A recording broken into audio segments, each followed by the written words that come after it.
الحمدللہ رب العالمین والصلاة والسلام علی سید الانبیاء والمرسلین اما بعد فاعوذ باللہ من الشیطان الرجیم بسم اللہ الرحمن الرحیم۔ آج ہمارا درس قرآن کا یہ تیسرا سلسلہ ہے ایسٹرن ہاؤسنگ سوسائٹی کی جامع مسجد ابراہیم سے، اور آج ہم سورۃ البقرہ کی ابتدا کریں گے انشاءاللہ تعالی، اور اس کی تفسیر ترجمہ انشاءاللہ قرآن اور حدیث سے پیش کریں گے اللہ کی توفیق سے اور اس کی مدد سے اور اس کی کرم اور فضل سے۔ تو ارشاد باری تعالی ہے الف لام میم ذالک الکتاب لا ریب فیہ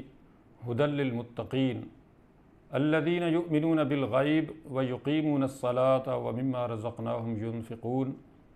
والذین یؤمنون بما انزل الیک وما انزل من قبلک وبالآخرۃ ھم یوقنون۔ سورۃ البقرہ کی ابتدا میں یہ جو حروف مقطعات دیے گئے ہیں الف لام میم، ان کو حروف مقطعات اس لیے کہتے ہیں کہ یہ الگ الگ قطعوں کی شکل میں، یعنی بالکل الف لام میم اس طرح سے الگ الگ کر کے پڑھے جاتے ہیں، اس وجہ سے ان کو حروف مقطعات کہتے ہیں۔ اب رہی یہ بات کہ ان کے معانی کیا ہیں، ان کا مقصد کیا ہے، یہ ایک راز ہے اللہ تعالیٰ کا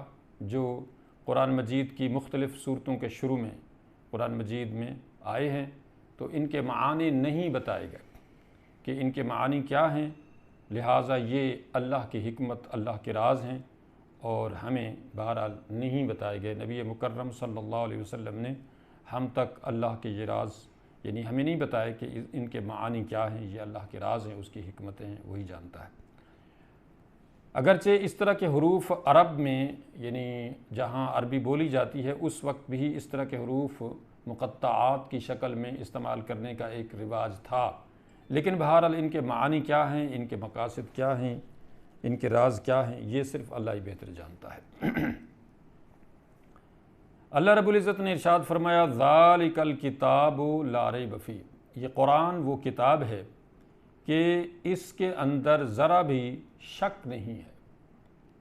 یعنی قرآن اللہ کی ایسی کتاب ہے کہ اس کے کسی بھی لفظ میں، کسی آیت میں کوئی شک شبے کی گنجائش نہیں ہے۔ چنانچہ آج جب کہ صدیاں بیت چکی ہیں، قرآن مجید کے اندر صرف عبادات کی آیات نہیں ہیں کہ نماز روزہ حج زکوٰۃ جنت دوزخ وغیرہ کے باتیں نہیں ہیں، یا اللہ کی صرف توحید ہی نہیں ہے، بلکہ اس کے اندر سائنسی آیات بھی ہیں، یعنی دنیا کی تسخیر سے متعلق بھی آیات ہیں کہ انسان کو اللہ تعالی نے جو تسخیر کائنات کے بارے میں جو جو چیزیں بتائی ہیں، اس طرح کی آیات بھی قرآن مجید میں ہیں۔ مثلا سخر لکم الشمس والقمر دائبین وسخر لکم الشمس والقمر، یا اس طرح سے مختلف آیات مختلف الفاظ کے ساتھ آئی ہیں جن کا مقصد یہ ہے کہ اللہ رب العزت نے یہ کائنات کی ساری چیزیں تمہارے قبضہ قدرت میں دے دی ہیں۔ سخرہ کا مطلب ہوتا ہے مسخر کرنا، یعنی تمہارے لیے مسخر کر دیا ہے، تمہارے قبضے میں دے دیا ہے، اس سورج کو، چاند کو، ستاروں کو، یہ دن رات سے جو مفید کام تم لے سکتے ہو، یہ تمہارے لیے ہم نے ساری کائنات کی تسخیر کر دی ہے، تمہارے قبضے میں دے دیا ہے۔ چنانچہ ہم آج سورج سے کیسے کیسے کام لے رہے ہیں اور کیسی بھاری مشینیں چلائی جا رہی ہیں، یہ سولر سسٹم مختلف جو دنیا کے اندر مختلف بڑی بڑی مشینیں چلائی جا رہی ہیں اور بڑے بڑے کام لیے جا رہے ہیں، کاریں چلائی جا رہی ہیں، تو یہ اللہ کی طرف سے اس طرح کی جو چیزیں ہیں وہ تخلیق تو کی گئی ہیں، اللہ ہی کریٹر ہے ان ساری چیزوں کا، لیکن اس نے بتا بھی دیا ہے کہ یہ چیزیں میں نے تمہارے لیے، تمہارے فائدوں کے لیے، تمہاری ضرورتوں کے لیے تسخیر کی ہیں، تخلیق کی ہیں، کریٹ کی ہیں۔ تو کہنا مقصد یہ ہے کہ قرآن مجید کے اندر صرف عبادات، معاملات، معاش، معاشرت، معیشت ہی نہیں ہے، بلکہ سائنسی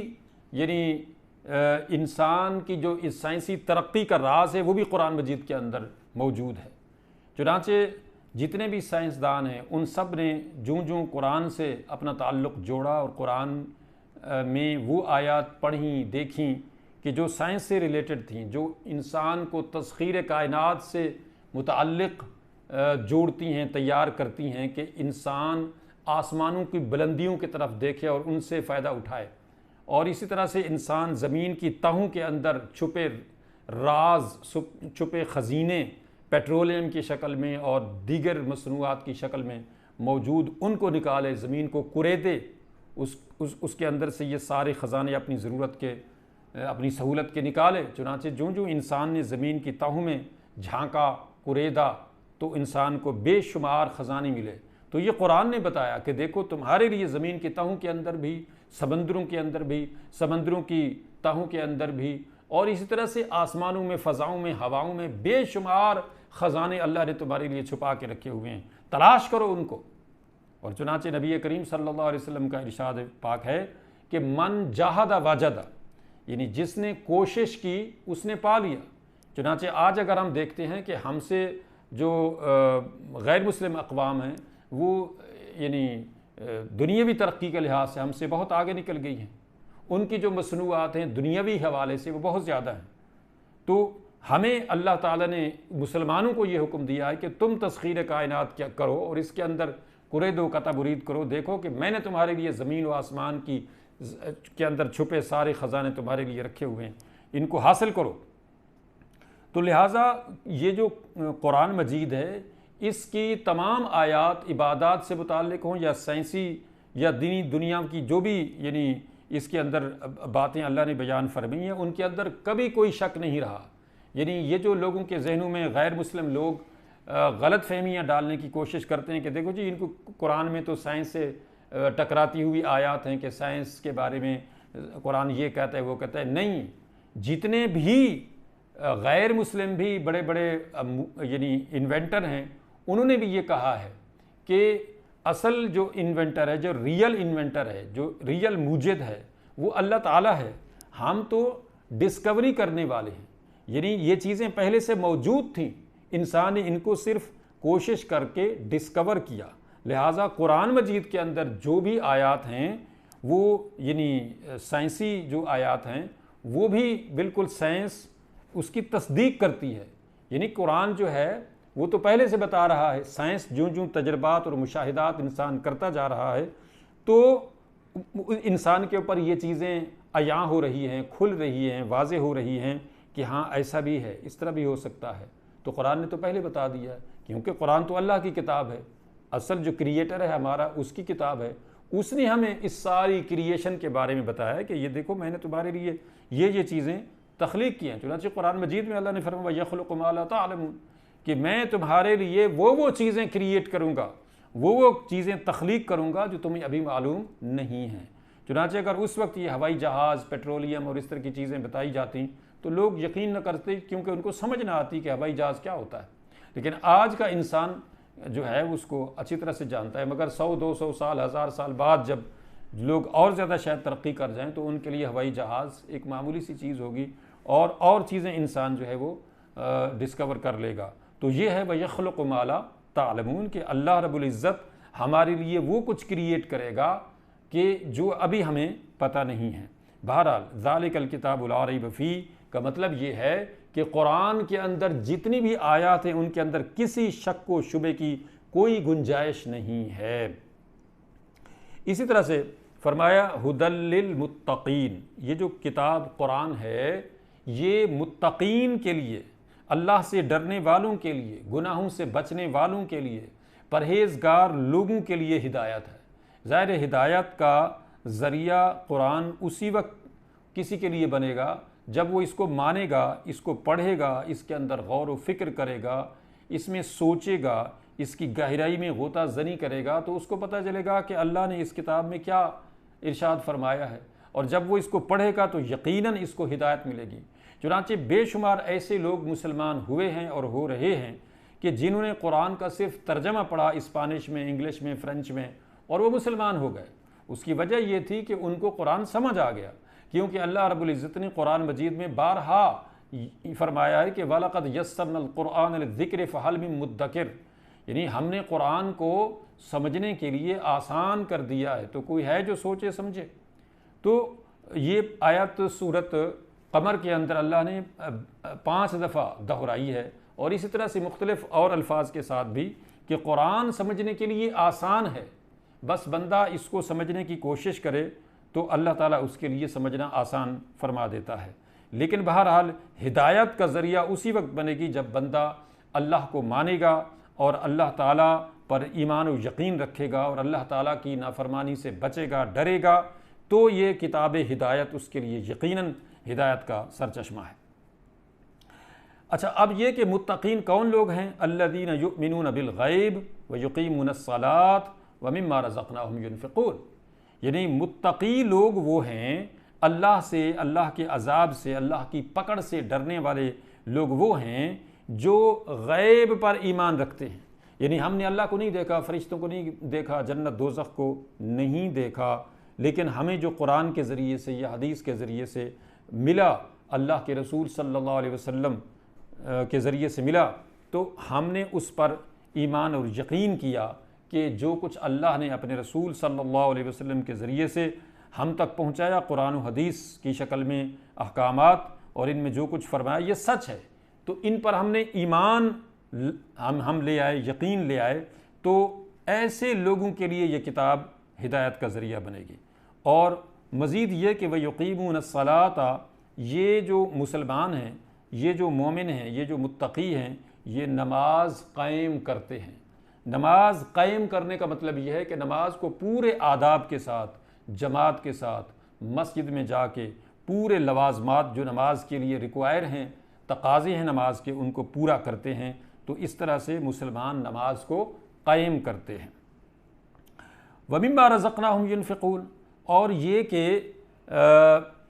ان لوگوں کے لیے یہ جو کتاب ہدایت کا ذریعہ ہے کہ جن کو ہم نے رزق دیا ہے، جو مال دیا ہے، اس کو ہماری راہ میں ہمارے احکامات کے مطابق خرچ کرتے ہیں۔ اللہ تعالیٰ نے مسلمان کو جو رزق دیا ہے وہ اپنی منمانی نہیں کرتا کہ اس کے اندر وہ حلال حرام کی تمیز نہ کرے، جہاں مرضی ہے اس کو فضول اڑا دے، نہیں، مسلمان کی یہ شان نہیں ہے۔ جو مسلمان ہے، جو اللہ پر ایمان و یقین رکھتا ہے، وہ اللہ کے دیے گئے رزق کو دیگر چیزوں کی طرح سے، اس زندگی کی طرح سے، اس انرجی کی طرح سے، باقی چیزوں کی طرح سے جو اللہ نے انسان کو عنایت فرما رکھی ہیں، ان میں کا ایک رزق بھی ہے جس کو انسان، مسلمان، اللہ کی مرضی کے مطابق خرچ کرتا ہے۔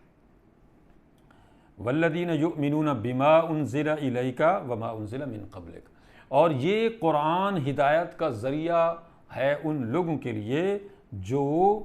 ایمان لاتے ہیں اس پر جو اے رسول صلی اللہ علیہ وسلم آپ کے اوپر یہ قرآن نازل ہوا ہے، یعنی آپ صلی اللہ علیہ وسلم کے اوپر یہ جو احکامات نازل ہوئے ہیں ان پر بھی ان کا ایمان اور یقین ہے۔ وما انزل من قبلک، اور آپ سے پہلے جو کتابیں تورات، زبور، انجیل کی شکل میں نازل ہو چکی ہیں سابقہ انبیاء علیہ السلام کے اوپر، ان پر بھی ان کا ایمان ہے۔ چنانچہ ہم مسلمان ان ساری کتابوں کو مانتے ہیں، ان سارے نبیوں کو مانتے ہیں جو آدم علیہ السلام سے لے کے نبی مکرم صلی اللہ علیہ وسلم تک جتنے پیغمبر آئے،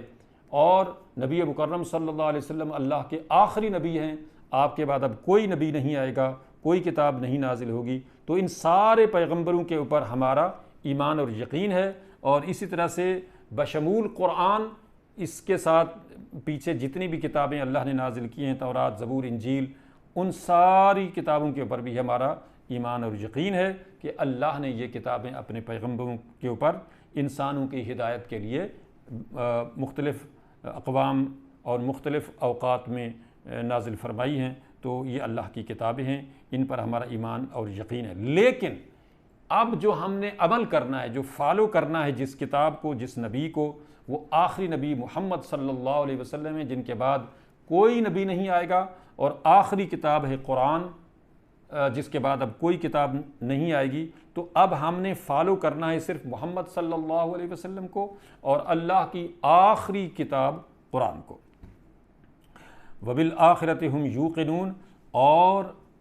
ان متقین کی، ان مومنین کی جن کے لیے یہ کتاب ہدایت کا سرچشمہ ہے، ان کی ایک صفت یہ ہے کہ وہ آخرت پر یقین رکھتے ہیں۔ اچھا، اس سے پہلے جو الفاظ آئے ہیں یؤمنون یؤمنون، ایمان لاتے ہیں، مانتے ہیں، مانتے ہیں، لیکن آخرت کے بارے میں فرمایا یوقنون،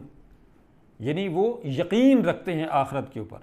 انسان کا، مسلمان کا جتنا آخرت کے اوپر ایمان اور یقین ہوگا، یعنی جتنا یقین ہوگا اتنا جو ہے وہ اس کے لیے ہدایت کا ذریعہ ہوگا یہ کتاب، اور یعنی آخرت کے اوپر اس کا یقین ہے مسلمان کا، یعنی مسلمان جو ہے آخرت کے اوپر یقین رکھتا ہے، اور جتنا زیادہ اس کا یقین ہوگا اتنا زیادہ اچھا متقی پرہیزگار وہ مسلمان بنے گا۔ کیوں؟ اس لیے کہ جب بندے کو یقین ہو کہ میں نے جب مرنا ہے تو مجھے میرے کیے کا ذرہ ذرہ دکھایا جانا ہے، اور اس ذرے ذرے کے مطابق میرے ساتھ سلوک کیا جانا ہے۔ یعنی میں جب مروں گا تو آخرت میں میرے مرنے کے بعد مجھے میرے تمام اعمال کے مطابق مجھے وہاں پہ ٹریٹ کیا جائے گا، میرے ساتھ جو سلوک ہوگا میرے اس عمل کے مطابق ہوگا، میں نے کیا کیا، اچھا کیا، برا کیا، جو کچھ بھی کیا اس کے مطابق میرے ساتھ آگے ہونا ہے۔ تو دنیا کے اندر بھی ہم جانتے ہیں کہ اگر ہم دنیا میں کسی ادارے میں کام کرتے ہیں تو اگر ہم ظاہر ہے کہ وہاں اچھا کام کریں گے تو اس ادارے کے تقاضے کو پورا کریں گے تو ہم اس کے مطابق فٹ رہیں گے اور اس میں رہ سکیں گے، اور اگر ہم اس ادارے کے تقاضے کو، ریکوائرمنٹ کو، قوانین کو پورا نہیں کریں گے تو ہم یقیناً اس ادارے میں نہیں فٹ آ سکیں گے، نہیں رہ سکیں گے۔ اللہ رب العزت نے جو جنت بنائی ہے اس کے لیے بھی وہ تقاضے اللہ نے رکھے ہیں کہ جنت میں جانے والوں کے لیے ان الذین آمنوا وعملوا الصالحات، یہ آیت قرآن مجید میں بہت زیادہ آئی ہے، یعنی وہ لوگ جو ایمان لائے،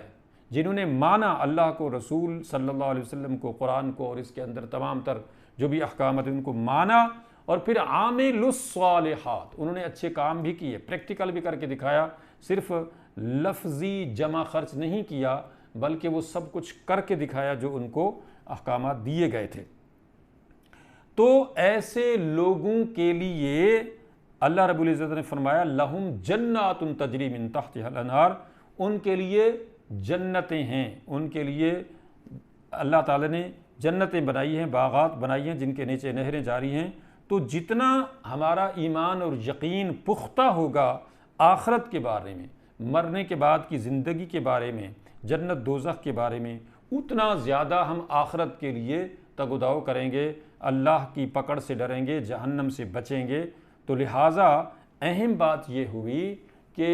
آخرت کے اوپر یقین ہونا ضروری ہے۔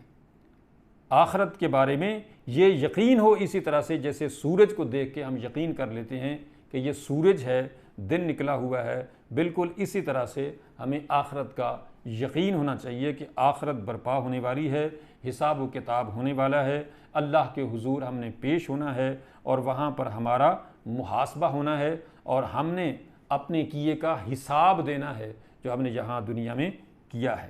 تو فرمایا یہ ہیں یعنی مومنین کی صفات۔ اب یہ صفات بیان کرنے کے بعد اللہ نے ارشاد فرمایا اولئک علی ھدی من ربہم، ان صفات کے جو حاملین لوگ ہیں، آخرت پر ایمان یقین رکھنے والے، نماز برپا کرنے والے، زکوٰۃ ادا کرنے والے، گزشتہ یعنی سابقہ جتنے بھی انبیاء علیہ السلام اور کتابیں ان پر ایمان اور یقین کرنے والے جو لوگ ہیں، یہی لوگ ہیں ھدی من ربہم، جو اپنے رب کی طرف سے ہدایت پر ہیں، وَأُولَئِكَ هُمُ الْمُفْلِحُونَ، اور یہی لوگ اصل میں کامیاب ہیں۔ یعنی کامیابی جو ہے وہ اسی میں ہے کہ کوئی بندہ ان تقاضوں کو پورا کر لے، اللہ کے احکامات کے مطابق اپنے آپ کو ڈھال لے، اللہ کی دی گئی ہدایت کے مطابق اپنے آپ کو بنا لے، تو بس ایسے لوگ کامیاب ہیں، ایسے لوگ فلاح پانے والے ہیں۔ یہ 5 آیات وہ ہیں جو اللہ رب العزت نے مسلمانوں کے بارے میں بیان فرمائی ہیں۔ ایک مسلمان کی صفات کیا ہیں، مسلمان کس کو کہتے ہیں، مسلمان کی کیا کیا نشانیاں ہیں، کیا ایمان اور یقین درکار ہے اس کے لیے، مسلمان ہونے کے لیے، ان 5 آیات کے اندر اللہ تعالی نے بیان فرما دیا مسلمان کی صفات کو۔ اور اب اس کے بعد جو ہے اللہ رب العزت نے آگے 2 آیات ایسی فرمائی ہیں جن کے اندر اللہ نے جو ڈس بلیورز ہیں، جو کفار ہیں، جو انکار کرنے والے ہیں اسلام کا، پیغمبر اسلام کا، ان کے بارے میں ارشاد فرمایا ان الذین کفروا سواء علیہم اانذرتہم ام لم تنذرہم لا یؤمنون، کہ یقیناً وہ لوگ کافر ہیں، ان کے لیے یعنی جو لوگ کافر ہیں ان کے لیے برابر ہے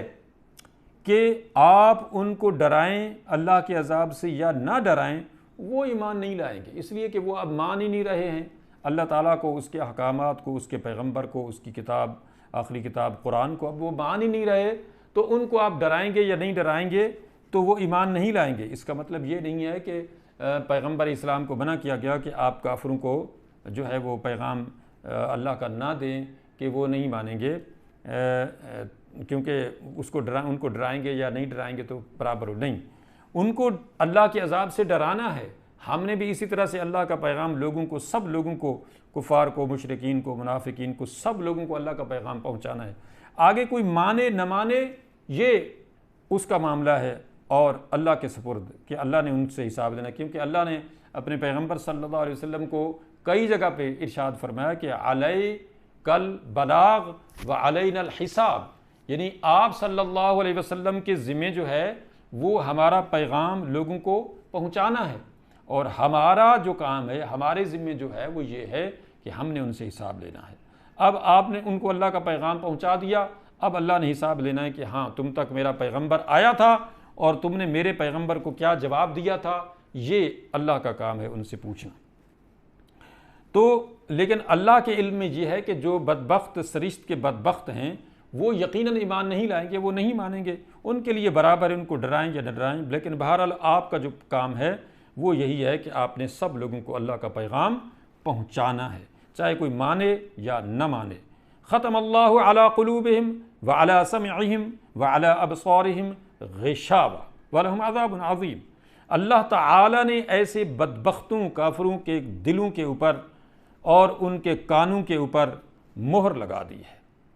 ان کی سرشت کی جو بدبختی ہے، جس کو وہ قیامت کے دن خود بھی اقرار کریں گے، اعتراف کریں گے کہ غلبت علینا شقوتنا وکنا قوما ضالین، کہ پروردگار تیرا پیغام تو ہمیں ملا تھا لیکن ہماری سرشت کی بدبختی ہم پر غالب آئی کہ ہم نے اس کا انکار کر دیا اور ہم نے نہیں مانا تیرے پیغام کو، لہٰذا وہ مانیں گے، اس بات کا اعتراف تو کریں گے لیکن اس کا وقت کا اعتراف کرنا یا اقرار کرنا ان کو کوئی فائدہ نہیں دے گا، لیکن ان کی اسی سرشت کی بدبختی کی وجہ سے اللہ تعالی نے بھی ان کے دلوں کے اوپر، ان کے کانوں کے اوپر یہ مہر لگا دی ہے کہ وہ حق کو قبول نہیں کرتے۔ وعلی ابصارہم غشاوہ، اور ان کی آنکھوں کے اوپر پردہ ڈال دیا ہے۔ پردے سے مراد یہ ہے کہ دیکھتے تو وہ ہیں، آنکھیں تو ان کی ہیں، زبان بھی ہے، کان بھی ہیں، سب کچھ سے کام لیتے ہیں، لیکن وہ جب ہٹ درمی اور سرکشی کا مظاہرہ کرتے ہیں، جب اللہ تعالیٰ کی آیات کا بالکل انکار کر دیتے ہیں تو پھر اللہ تعالیٰ بھی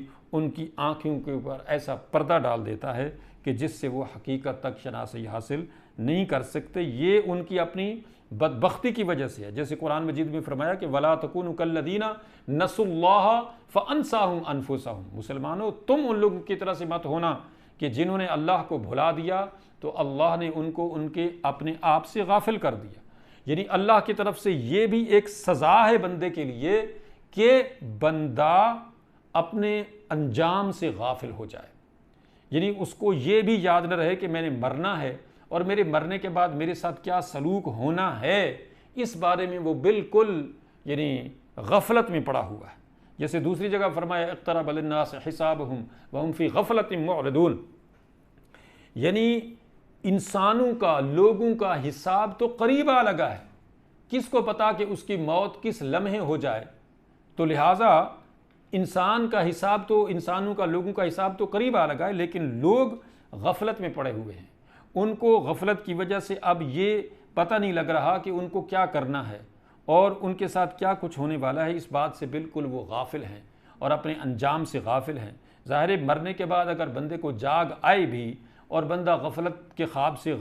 یعنی خواب غفلت سے جاگے بھی تو کیا ہوگا؟ کچھ بھی نہیں ہونا۔ وہاں پہ اس کے آہو فغاں کرنے سے یا اس کے فریاد کرنے سے بھلا اس کو کوئی فائدہ ہو جائے گا؟ ہرگز نہیں، کبھی بھی اس کو فائدہ نہیں ہونے والا۔ لہٰذا اللہ رب العزت نے ارشاد فرما دیا ہے کہ ایسے لوگوں کے یعنی آنکھوں کے اوپر ہم نے پردہ ڈال دیا ہے۔ وَلَهُمْ عَذَابٌ عَظِيمٌ، اور ایسے لوگوں کے لیے عذاب عظیم ہے، یعنی بڑا عذاب ہے ایسے لوگوں کے لیے۔ کون لوگوں کے لیے؟ ان لوگوں کے لیے کہ جنہوں نے اللہ کے پیغامات کو سنا، دیکھا، سمجھا، پڑھا، سارا کچھ ان کو معلوم ہو گیا، لیکن پھر بھی انہوں نے انکار کر دیا، تو اب ان لوگوں کو عذاب عظیم ہوگا۔ عذاب عظیم، بڑا عذاب۔ کون سا بڑا عذاب؟ جہنم سے بڑھ کے بھلا کوئی عذاب ہے بڑا؟ کہ جو اس آگ سے کئی گنا سخت آگ ہے جہنم کی، اس کے اندر وہ ہمیشہ جلیں گے، ہمیشہ جلیں گے، کبھی بھی اس آگ سے ان کو نکالا نہیں جائے گا۔ یعنی دنیا کے اندر تو ہم دیکھتے ہیں نا، آگ میں آپ کسی بھی چیز کو ڈالتے ہیں تو وہ آنن فانن چند منٹوں میں یا گھنٹے میں جو ہے وہ جل کے خاک ہو جاتی ہے اور جل جاتی ہے وہ چیز، وہ انسان ہو، وہ جانور ہو، وہ لوہا بھی ہو تو وہ بھی پگھل جاتا ہے۔ تو لیکن انسان جب جہنم میں جلے گا تو کیا اس کو موت نہیں آ جانی چاہیے کہ جب اس کا جسم جلے گا جہنم کی آگ میں جو اس آگ سے کئی گنا سخت ہے؟ تو اس کے لیے اللہ نے قرآن مجید میں کئی جگہ پہ ارشاد فرمایا، جیسے سورۃ النساء میں ارشاد فرمایا کہ کلما ناضجت جلودہم بدلناہم جلودا غیرہا لیذوقوا العذاب، کہ انسان جو جہنم میں ڈالے جائیں گے، جب جہنم کی آگ ان کے جسم کو، گوشت پوشت کو جلا ڈالے گی، تو پھر فوراً معاً بعد اسی وقت ایٹ ونس اللہ تعالیٰ ان کا دوسرا گوشت پوشت جسم پیدا کر دے گا، یعنی وہ دیر ہی نہیں لگے گی، انسانی جسم جلتا رہے گا اور پیدا ہوتا رہے گا، بنتا رہے گا، اور اس طرح سے یہ عذاب ان کو ہمیشہ ملتا رہے گا۔ کیوں؟ لیذوقوا العذاب، کہ اللہ نے ان کو یہ عذاب ہمیشہ دینا ہے۔ پڑھتے ہیں ہم قرآن مجید میں کہ جنتی خالدین ابدا، خالدین فیہا ابدا، اور اسی طرح سے جہنمی بھی جہنم کے اندر خالدین فیہا ابدا۔ یہ دونوں فریق جنتی اور جہنمی ہمیشہ ہمیشہ جنت اور جہنم میں رہیں گے۔ نہ جنتی کبھی جنت سے نکالے جائیں گے، یا ان کو موت آئے گی تو نہ ان کو موت آئے گی، نہ جنت سے نکالے جائیں گے، اور نہ ہی جہنمیوں کو کبھی موت آئے گی اور نہ ہی جہنم سے کبھی نکالے جائیں گے، کہ جہنم کی آگ ان کو جلا رہی ہے، لیکن اس کے باوجود ان کا گوشت پوشت، ان کا جسم اسی طرح سے بڑھ رہا ہے، پیدا ہو رہا ہے، جل رہا ہے۔ اور یہ کیوں؟ کہ لیذوقوا العذاب، کہ یہ عذاب ان کو تسلسل کے ساتھ کنٹینیوس مسلسل ملتا رہے۔ تو یہ ہے وَلَهُمْ عَذَابٌ عَظِيمٌ۔ تو عذاب عظیم جو ہے یعنی سب سے بڑا عذاب، تو یہ ہے سب سے بڑا عذاب اللہ کا، کہ انسان جہنم کی آگ میں جلے اور وہاں اس کو موت نہ آئے، اس کے عذاب کا، اس کی یعنی اس پنشمنٹ کا خاتمہ نہ ہو، اس میں کمی نہ ہو۔ تو یہ اللہ تعالیٰ نے جہاں جہاں بھی جہنم کا ذکر کیا ہے وہاں پہ عذاب علیم، عذاب عظیم، عذاب کبیر، اور اس طرح سے کہ یہ ہے اصل عذاب۔ یہاں دنیا کے اندر تو ہم دیکھتے ہیں نا کہ کسی کو گولی مار دی، جلا دیا، کسی اور طریقے سے مار دیا، اور وہ تھوڑی دیر کے بعد اس کا جسم ڈیڈ ہو گیا، میت ہو گئی، مر گیا، ختم ہو گیا۔ لیکن آخرت کا عذاب ایسا نہیں ہے۔ تو بہرحال مختصر یہ ہے کہ یہاں پہ آج ہم نے سورۃ البقرہ کی آیات 1 سے لے کے 7 تک پڑھی ہیں، اور ان 5 آیات میں اللہ رب العزت نے مسلمانوں کی، مومنین کی صفات بیان کی ہیں، کہ وہ مسلمان، وہ مومن جو آخرت پر ایمان اور یقین رکھتے ہیں، جو اللہ کی تمام تر دی گئی ہدایات کے مطابق زندگی گزارتے ہیں، نماز قائم کرتے ہیں، زکوٰۃ ادا کرتے ہیں، اور گزشتہ انبیاء علیہ السلام اور کتابوں پر ایمان اور یقین رکھتے ہیں، آخرت پر ایمان اور یقین رکھتے ہیں، ان کے لیے تو یہ کتاب ذریعہ ہدایت ہے، اس میں کوئی شک نہیں۔ ظاہر ہے جب بندہ کسی چیز کو مانتا ہے، یقین کرتا ہے، اس کو پڑھتا ہے، سمجھتا ہے، تو یقیناً اس کے لیے فائدہ مند ہے، اس کے لیے ہدایت کا ذریعہ ہے، اس کے لیے جنت کا ٹکٹ ہے، جنت کا راستہ ہے۔ اور جو نہیں مانتا ہے تو اس کے لیے فرما دیا ہے کہ ان لوگوں کو آپ ڈرائیں۔ یہ تو اللہ کی طرف سے حکم ہے کہ آپ نے ان کو یعنی اللہ کا پیغام دینا ہے، لیکن ان کو اللہ کے عذاب سے ڈرانے نہ ڈرانا برابر ہے کہ وہ نہیں مانیں گے، لہٰذا اب وہ سرشت کے بدبخت ہیں، ان کے دلوں پر بھی اللہ نے مہر لگا دی، ان کے کانوں کے اوپر بھی، ان کی آنکھوں پہ پردہ ڈال دیا۔ اب یہ کہ یہ پرفیکٹ جہنمی ہیں اور ان کو جہنم کا بڑا عذاب بھگتنا ہوگا ہمیشہ کے لیے، جہاں ان کو کبھی موت نہیں آئے گی۔ اللہ تعالی اپنی اس مقدس کتاب کو ہمیں پڑھنے، سمجھنے، عمل کرنے اور دوسروں تک پہنچانے کی توفیق عطا فرمائے۔ اور اللہ تعالیٰ سے یہ بھی ہماری دعا ہے کہ اللہ رب العزت جو کچھ ہم یہ قرآن پڑھتے ہیں اور جو ہم اللہ تعالیٰ سے دعائیں مانگتے ہیں، اللہ رب العزت ہمارے اس عمل کو اپنی بارگاہ میں شرف قبولیت عطا فرما دے، اور ہمارے والدین، سارے مسلمانوں کی بخشش اور نجات کا ذریعہ بنا دے، اور ہم سب کی ہدایت کا ذریعہ بنا دے۔ وآخر دعوانا ان الحمد للہ رب العالمین۔